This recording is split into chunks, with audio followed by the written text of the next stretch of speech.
కమ్మదూరు మండల కేంద్రంలో ఏర్పాటు చేసిన కార్యకర్తల ఆత్మీయ సమావేశంలో మాట్లాడుతున్నారు మాజీ ఎంపీ కళ్యాణదుర్గం సమన్వయకర్త తలారి రంగయ్య. పాత కమిటీకి వీడుకోలు పలుకుతూ కొత్త కమిటీకి ఆహ్వానం పలుకుతూ మీరు ఇంతమంది వచ్చి ఇంతసేపు వెయిట్ చేయడం అనేది చాలా గొప్ప. ఎందుకు గొప్ప అంటే ఇదేం అధికారంలో లేము మనం, అంతేకాకుండా ఎలక్షన్ లేని సంవత్సరంలో లేవు, ఇంకా 4 సంవత్సరాలు ఉన్నాయి. 4 సంవత్సరాలు ఉన్నా కూడా ఇంత నమ్మకంతో, అంతేకాకుండా రెండో పరిస్థితి ఏంటంటే నోరెత్తితే జైళ్ళలో పెడుతున్నారు, చంపేస్తున్నారు, చూస్తున్నాం కదా అన్ని కూడా. కానీ నేను కూడా ఒక 4 మాటలు మాట్లాడాలనుకున్నా. ఏమిటంటే ఎప్పుడైనా కూడా ఒక నిర్మాణం కనపడాలనేది గట్టిగా నేను నమ్ముతాను. పార్టీ నిర్మాణం కనపడాలనేది. అందువల్ల ఆ నమ్మకంతో ఇప్పుడైతే జగన్మోహన్ రెడ్డి గారు అవకాశం అయితే ఇచ్చి ఉన్నారు, ఇంతమందికి కొత్త కమిటీలో మీరే చూస్తున్నారు కదా. అసలు ఎన్నిసార్లు బీమెచ్ అయితే మొదటి పేరు నుంచి చివరి పేరుతో చదవడానికి 12 నిమిషాల పైన పడుతుంది, అంతమంది ఉన్నాం ఇప్పుడు. అందువల్ల ఎక్కడైనా ఇది ఇలాగే ఉంటుంది. పార్టీని ఉపయోగించుకునే వాళ్ళు ఉంటే పార్టీకి ఉపయోగపడే వాళ్ళు ఉంటారు. కానీ 4 ఏళ్ళ సమయం ఉంది కాబట్టి గట్టిగా అందరితో కలిసి పార్టీకి ఉపయోగపడే వాళ్ళు ఎవరు, పార్టీని ఉపయోగించుకునే వాళ్ళు ఎవరు, గట్టిగా చెప్పాలంటే కొంప మీద పడి తినేవాడేవాడు, కొంపకు ఉపయోగపడేవాడేవాడు, రెండింటికి తేడా తెలియాలనేది నేను గట్టిగా అనుకుంటున్నా.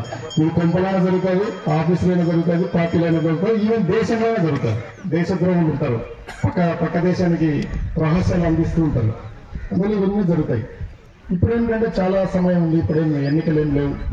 4 ఏళ్ల పాటు మనం అంతా గట్టిగా ఇట్లాగా కలుస్తూ ఉంటే ఇది కూడా ఇంకొంచెం శ్రమపడి నియోజకవర్గం అంతా పెట్టచ్చు, అక్కడ పెట్టేస్తే అంత కనపడదు. కానీ మండలంలోనే ఇంతమంది 100 మంది వస్తున్నారంటే మన మీదికి అవతల పార్టీ వాడు రావడానికే భయపడతాడు. ఓ మాట మాట్లాడాలంటే కష్టం అవుతుంది, ఒక తప్పు చేయాలంటే కష్టం అవుతుంది, మనం చేయగానే మాట్లాడలేరు. అందుకేసమే మండల వారిగా ఇవన్నీ కూడా ఏర్పాట్లు చేయాలని నేను గట్టిగా అనుకున్నాను.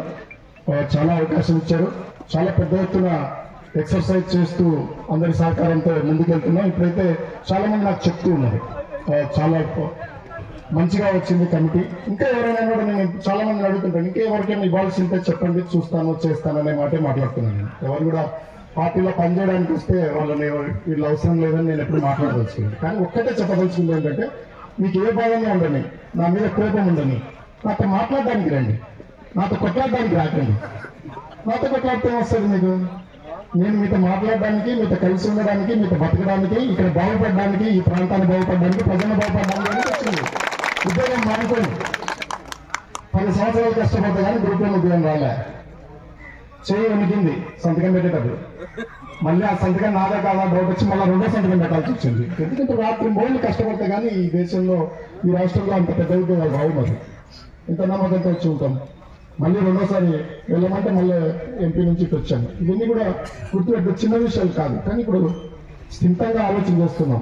నేను ఒక మాట చెప్పి ఉంటుంది, జగనన్న పాలనకి వైఎస్ఆర్ మన పార్టీ తరఫున జగనన్న పాలనకి చంద్రబాబు నాయుడు పాలనకి చెప్తే ఏమైపోయిందంటే, అన్న నువ్వు చాలా కాంట్రవర్సీ మాట్లాడినావా అని ఒక ఆయన అన్నాడు. నిజంగానే కాంట్రవర్సీ మాట్లాడినానా అని అప్పుడప్పుడు అనిపించేది నాకు.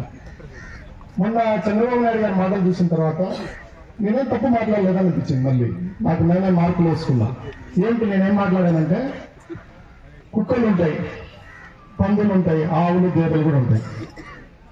కుక్కలు పందులు దాని పాలు ఆ కుక్క పిల్లలకు పిల్లలకే కుక్క పాలు, పందుల పిల్లలకి పందుల పాలే. అవి ఏమిటికి ఉపయోగపడవు.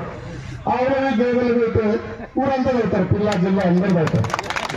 జగనన్న పాలన ఆవు పాలు లాంటివి, అందరూ అవుతారు.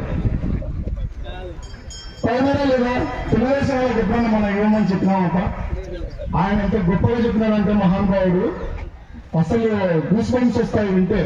భారతదేశంలో ఉండే రాజకీయ నాయకులు వీలైతే ప్రపంచ నాయకులు కూడా అనుకోవాలి, నాకు ఓటు వెయ్యని వాడికి కూడా అర్హత ఉంటే పథకాలు ఇవ్వండి, ఇది నా శాసనం అని చెప్పినాడు ఆయన. మీరేం చెప్పినాడు, తెలుగుదేశం పార్టీ వాళ్ళకి తప్ప వేరే వాళ్ళకి ఇవ్వద్దు, వాళ్ళు పాములు, వాళ్ళు సర్పాలు ఇలా చెప్పిందన్నమాట. కనీసం తెలుగుదేశం వాళ్ళకి ఇచ్చిన తర్వాత మిగతా వేరే పార్టీలకు ఇవ్వండి అని చెప్పినాడు ఆయన. మరి పందుల పాలు కుక్కల పాలు నేను అనడం తప్పే ఉంది, అవి వేరే వాటికి ఉపయోగపడతాయా? మీరు మీ కుటుంబాలు మీరు మాత్రమే బాగుపడాలా. ఇప్పుడు 8 లక్షల కోట్ల రూపాయలు జగనన్న అట్లా నొక్కి ఇట్లా పంపించినాడు. ఎవరైనా మధ్యవర్తులు ఉన్నారా? నేను ఆఫీసర్గా పనిచేసిన ఎవరైనా లంచాలుగా అడిగినారు దానివల్ల? ఎప్పుడైనా మహానుభావుడు ఆయన ఒక మాట చెప్పిండే, వైఎస్ఆర్ దివంగత నేత ఏం చెప్పినాడంటే, స్టాచ్యూ వేస్తున్నాడు అనమాట, ఊర్లో ఉండే అర్హత ఉన్న వాళ్ళకి అందరికీ ఇవ్వండి అని చెప్పింది. ఈయన ఏం చెప్పినాడు? ఈయన చెప్పినట్టు నవరత్నాలు అని చెప్పింది. ఎన్ని ఇచ్చాడు ఆయన? 18 ఇచ్చినాడా, 27 ఇచ్చినాడా లెక్కలేదు. 138 సార్లు బటన్ నొక్కి డబ్బులు ఇచ్చినాడు. వీళ్ళేమి ఇస్తున్నారు? మహిళలకు సంబంధించి సూపర్ 6 మనం నాకు 9 చెప్పినా, వీళ్ళు 6 చెప్పారు. 6 ఏం ఒక్కటిన్నా వచ్చిందా? పెన్షన్ అనేది మీరు మళ్ళీ అందరు గుర్తుపెట్టుకోండి. 1000 రూపాయలు పెంచి పెన్షన్ ఇస్తున్నారు కదా అని మీరు అనుకుంటున్నారేమో. పెన్షన్ వాళ్ళు చెప్పిన సూపర్ 6